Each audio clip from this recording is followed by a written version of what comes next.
Hi, good morning. Welcome to the Space Between. I'm so excited to be with you on another Monday morning. My name is Michele Laine, self-mastery and embodiment coach, helping you figure out who you are deep within, coming back to that sense of self, knowing what you truly want, and having the permission within you to claim it and to go get it. And I'm so excited to talk today for a couple of reasons.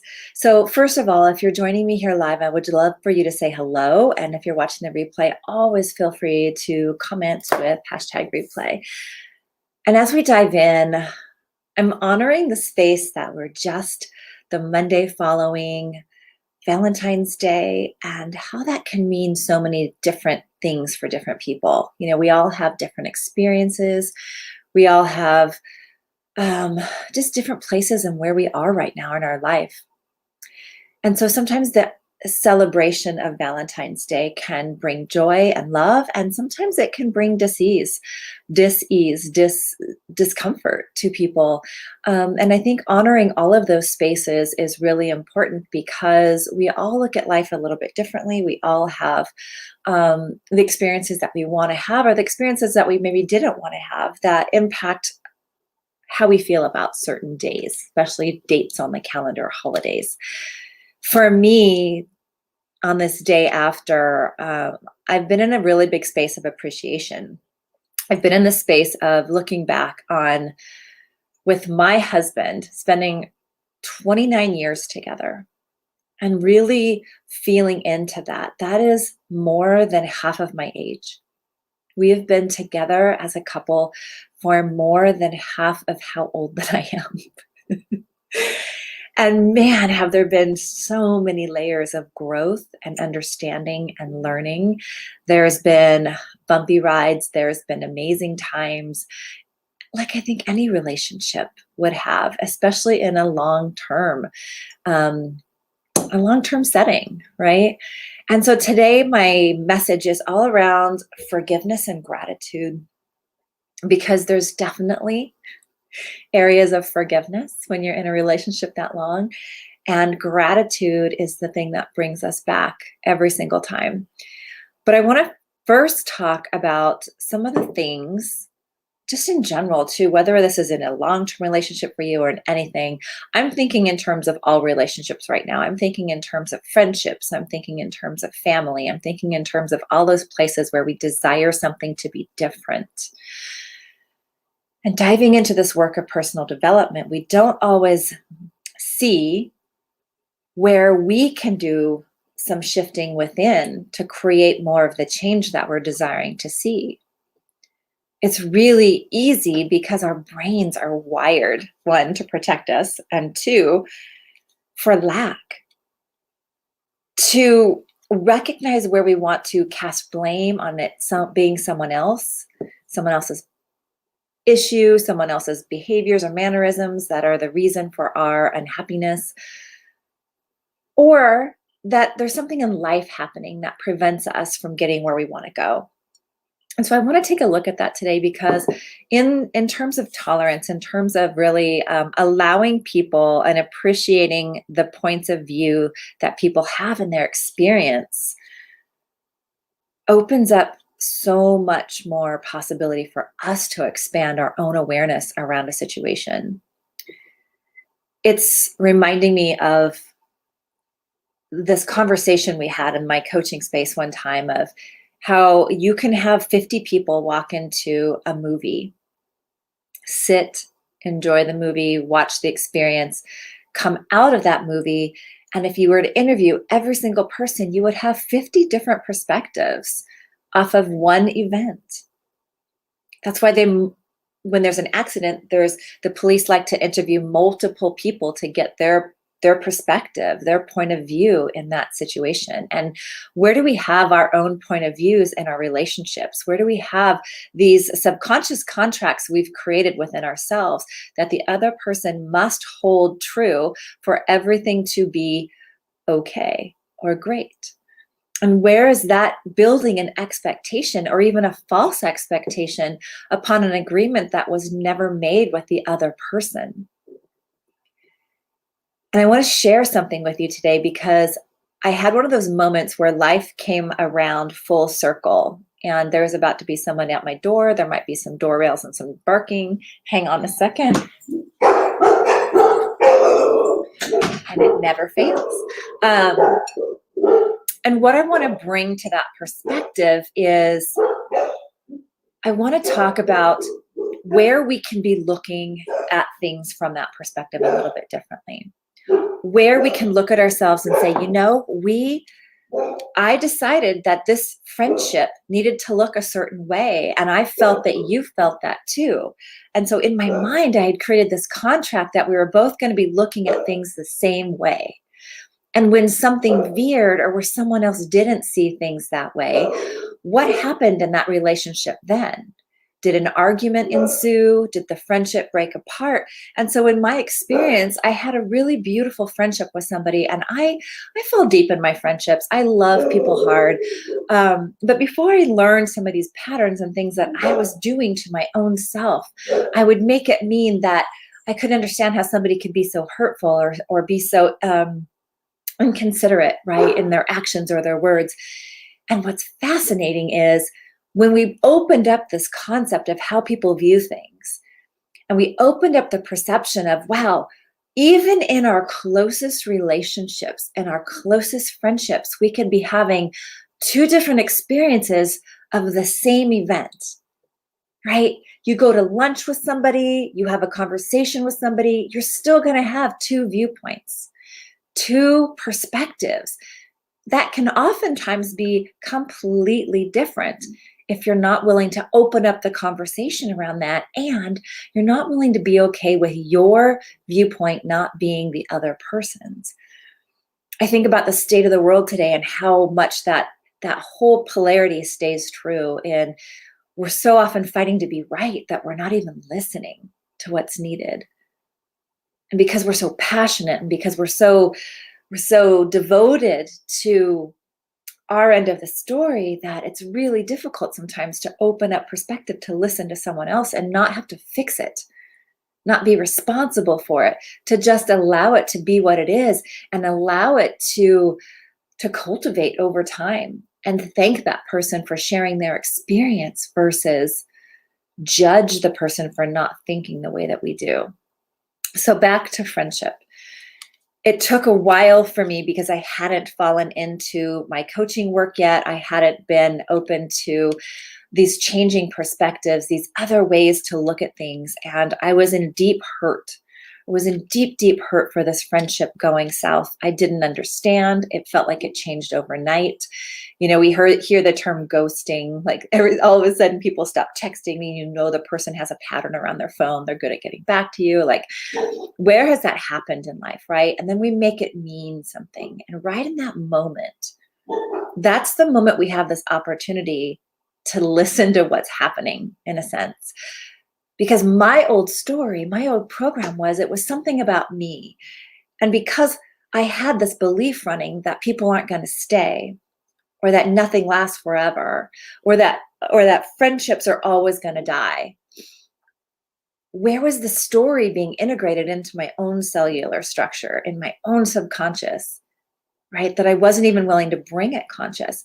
And the most fascinating thing about that is I was so certain that I was being the best friend, the best listener, all the things right. I failed to even see that it was running on a perfection pattern. And if I could just be the best friend you've ever had, then nothing could go wrong. You're going to be so happy, all the things that I wasn't even willing to see or able to see with these eyes, these lenses, that person was going through their own stuff.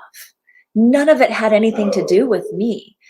It had everything to do with how they were in their emotional state, how much stress was ample and present for them, and how they couldn't even see their own way through that.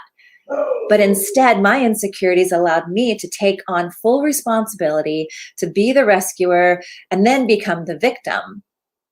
Because I didn't understand, or I demanded the contract say, you must share with me everything and you must tell me all the things that are happening in your life. And you're going to look at the friendship the exact same way that I have. And that contract was never signed. It was never brought up, nor was it signed. And so when it went sideways, it took about a year for me to really forgive. And it wasn't even forgive the person, because sometimes things happen where we don't have to condone behavior of someone, but we can look at those places in ourselves where we're holding on to toxic patterns and forgive those areas so we don't have to hold on to the story the same way. And that is the most valuable lesson I learned in this story around friendship, is where I was creating this misery loop for my own self in that. And finally, through forgiveness work, I was able to let go and cut that cord. It was very powerful, and I was very full of doubt that that would even work. And it was part of a forgiveness prayer, a Hawaiian forgiveness prayer. And I might say this, Ho'oponopono forgiveness prayer. And when I first learned this, it was in just verbalizing it. And it was in any order, but it's, please forgive me, I'm sorry, I love you, thank you. And even just repeating that around the situation in your mind can bring a lot of relief. It can release a lot of emotion. It can bring a lot of depth of surrendering. But when we write it out, or we really address those areas of ourselves that we're willing to go in and forgive us for holding on to something the way that we did, it can release the pattern. It can release the misery loop, right? And over time it did. And I got to gratitude. I got to gratitude through that, so I can look it through the eyes of a new lens and say, wow, if this hadn't happened at this time, I wouldn't be where I am right now. If this friendship hadn't severed for the moments that it did, I wouldn't be in the work that I'm doing. I wouldn't have met all the amazing people that I have. I wouldn't be on this journey that I'm on. I wouldn't have expanded my own awareness and emotional intelligence. I'd still be back in my loop. And I guess this is what I wanted to talk about, as far as, there's always a place we can be in betterment of ourselves, not from a place of judgment that we aren't enough. Because believe me, I had that pattern running for a very long time too. But from a place of, how can I be the best version of me today? What decision, what area can I give some forgiveness around to get me back into a place of gratitude? And it's not always easy when we're really in the emotion of the events happening. If we're in the fear, in the anger, in the overwhelm, in the anxiety, we have to get to a neutral place with that first. Breathing can really help us get there. 3 to 5 really deep, big breaths. Giving ourselves a moment to just stop and breathe can tell and signal the nervous system to just be still. And we can get to that place, we might be able to move ourselves out of that emotion into the next. Getting more into a neutral, like, okay, what is it that's causing some of these feelings, and where can I find more love? Where can I find more gratitude for this, and somewhere that I can learn something about myself in this moment? And I think about that, and in teaching the brain game, we learn that until we let go of that toxic pattern that's preventing us from forgiving, we're not even able to honor the grace and the gratitude. Like, we physically can't even get there. We can pretend ourselves through the cycle, but we can't get to the other end of it without the forgiveness piece. And so whatever tool that is for you that you come across, that you're able to dive into, find one that you're willing to commit to. Because when you get through that process, the other side of it is a freedom, a sense of more love and compassion for yourself, for the other person. You're no longer having to hold on to the things the way you did, and you're able to see and move forward in a new sense of love and respect for yourself, for compassion for yourself.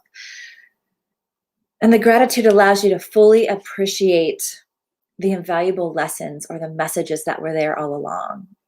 We have these gifts in life that fall upon us. They're like big packages, and maybe they're small at first and they land. And if we were just opening them, we'd receive the lesson, we'd receive the message that's there for us that we can't see, right?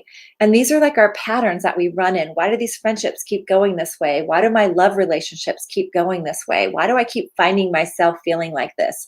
I know there's places where you have that happen in life, or I'm the only one, and let me know that in the comments. I'd love to know. But when we can open that package instead of tripping over it, we can see that there was something we were missing, something that brings us to that next level of awareness. Otherwise, we kind of kick the package aside, and the next time it happens, it comes in a bigger package. And we have the opportunity to see it and open it, or again, we kick it or trip over it. Sometimes we fall, skin our knee, get slapped upside the head. And then when it falls again, the package gets bigger. So how big does the package have to fall until we finally fall over it enough to go, wait a minute, let me look at this just a little bit differently. And I love this conversation because in 29 years of marriage, there have been many packages dropped. There have been many tripped over, there have been many fall on, and there have been many that have been opened. And I'm so grateful for the ones I was able to open and move out of my own way and open a conversation that might have been scary or difficult or not common, and create a depth in our marriage, in our interaction, in our relationship that we can continue to grow from. Relationships are work. They're not easy. Nobody promises you, I hope nobody promises you that they're easy. And the longer you're with someone and the more you're determined to be right instead of opening that package, the more we keep ourselves in the loop. And when we do open it and we have the conversation or we have the realization or we're able to get back to that place of gratitude, so much more beauty and depth open up in those relationships. And that friendship I'm telling you about, I ran into that person again recently, and I had nothing but love for that person after a long time of not seeing that person. And that's when you know, like, it's not here anymore. You can just come back to love. And I was in a moment of gratitude for that and in a place of peace. And I think of the journey it took to get there and where I am now and what I've learned and how I can help others. It's such a beautiful journey, and it's not always easy. It can be really simple. It can intellectually be the most simplest thing you've ever heard of, to where we almost dismiss it, right? But just because it's simple doesn't mean it's easy for us to get out of our way or to get unstuck, so where we can get to that neutral place, feel in the body what that feels like, so we can get to that next level of joy or love or forgiveness or fulfillment, bliss, passion, to really feel how we can be when we shift out of that other end. Let me know how this resonates with you. Thank you for tuning in. I am so excited that each week I get to come to you and share this with you. I'd love to know what's top of mind for you. What does this bring up? And if you want a place to explore some of this and have the guidance and be willing to be open and look at yourself through these new lenses and this lens of self-mastery, I invite you to check out my Empowered Mastery membership. There's 6 opportunities a month for us to come together in conscious conversation and work through some of these patterns, free the stuckness so you get to the other end, as well as so many amazing tools to help you along your journey. I hope you have a fantastic week. I look forward to having more conversations, and I'll talk to you soon.